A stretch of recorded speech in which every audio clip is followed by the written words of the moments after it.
কত কিছু চাইলাম, পাইলাম না, দিল না আল্লাহ।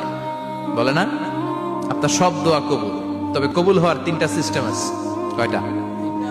চান্দুল্লার ভাইয়েরা মনে থাকবে কয়টা? আপনি যত দোয়া করছেন সব কবুল, কারণ আল্লাহর কাছে কিছু চাইলে আল্লাহ ফিরাইয়া দিতে জানে না। আল্লাহ জানেই না কেমনে ফিরাইয়া দিতে হয়। সুবহানাল্লাহ কোন? চাওয়া মাত্রই আল্লাহ বলে অ্যাকসেপ্টেড, যা কবুল, দিব দিব না এটা বলতে জানে না, চাওয়া মাত্রই বলে দিব। 3 সিস্টেম। নাম্বার 1, আপনি আল্লাহর কাছে দোয়া করলেন, চাইলেন, আল্লাহ বলে দিব, বলেই তিনি দিয়ে দেন আর আপনি খুশি হয়ে যান, পেয়ে গেলেন।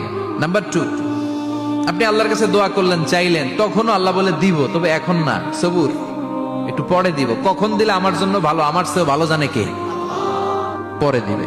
নাম্বার 3, চাইলেন, দোয়া করলেন, আল্লাহ তখনও বলে দেব, তবে এখনো না, পরেও না, কিয়ামতের দিন যেদিন বিপদে পড়বে ওই দিন দেব, যেদিন তোর বাবা তোরে চিনবে না,